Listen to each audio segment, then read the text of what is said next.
The Europa League is back, and we can't wait. The second tier of European football has long been considered the afterthought, cruelly dubbed the Channel 5 Cup for starters.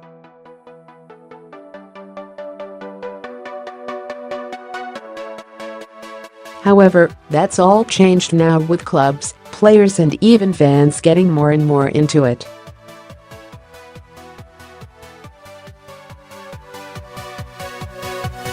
After all, there's plenty to play for with the dangling carrot of a place in the Champions League, and all the fame and fortune that comes with it, at stake.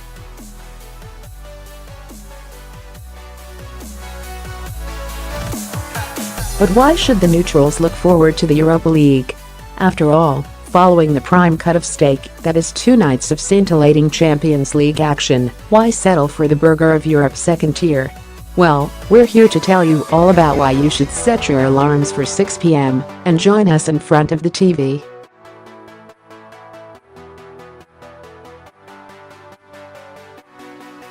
Here's our 7 reasons to get excited for the return of the Europa League. 1.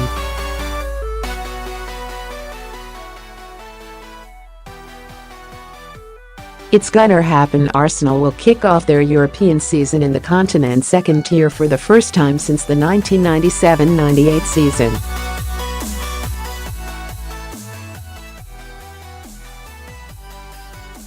Where they fell at the first hurdle. While the Gunners have arguably the strongest squad in the tournament, it's more than likely they'll take it less seriously than the Premier League.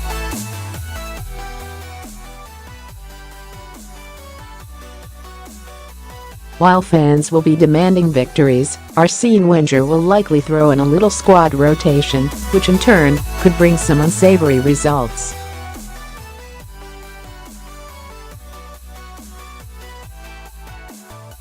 Don't mind me, I'm just going to load up Arsenal Fan TV, grab a beer and some popcorn.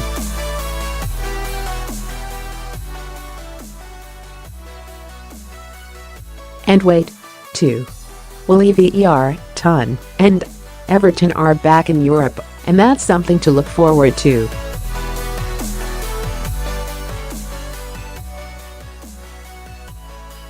After all, it's the chance for some long overdue silverware, with Toffees fans kept waiting since 1995 for a trophy when they won the FA Cup and the then called Charity Shield.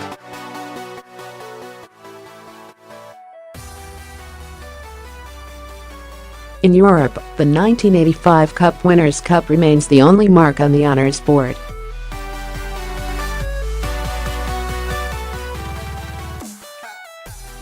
A Europa League title would certainly be the jewel in their continental crown.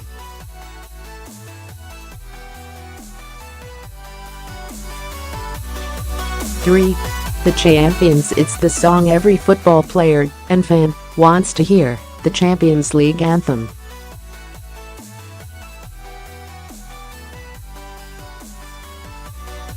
But the only way to get there is finish amongst the very top few clubs in the entire nation.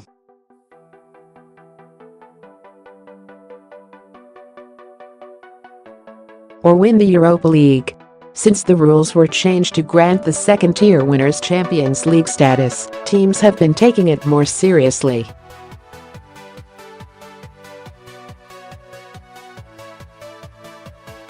More seriously means better players and more intense on-field action. That's great for the neutrals and fans alike. 4.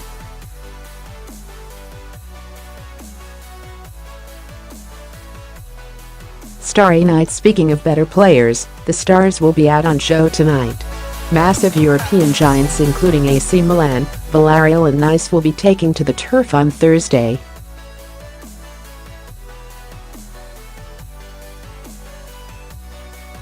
That in turn means we'll get a glimpse of stars such as Mario Balotelli, Felipe Anderson, Aymeric Laporte, Gianluigi Donnarumma and Dimitri Payet.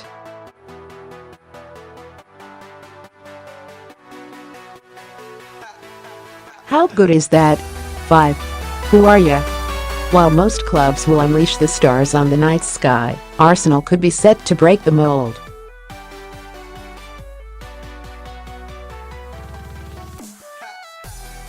With their focus set to be firmly on the Premier League, particularly after their woeful start to 2017-18, expect some rotation.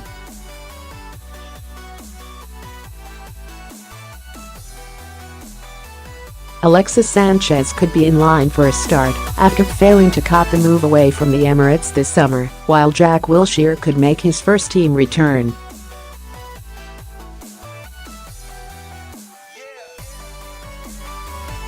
Then there's youngsters like Reiss Nelson who are widely expected to feature.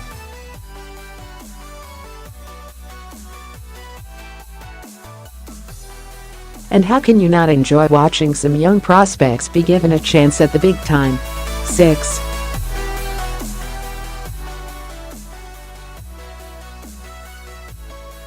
All night long.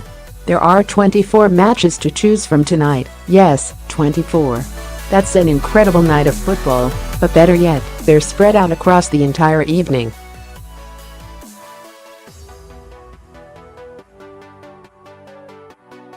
Half of Thursday's kickoffs will be set at 6 p.m. and will run to around 8 p.m. Then the other half get underway, running from 8:05 p.m. to nearly 10 p.m. In other words,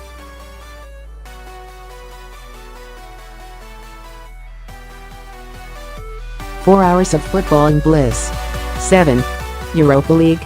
I don't know about you, but I love looking at the teams that make it into the Europa League.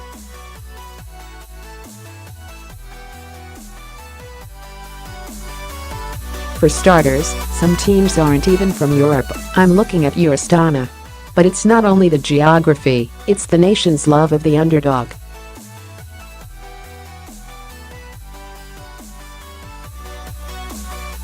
Who wouldn't want to see Zaltwargam stun Nice?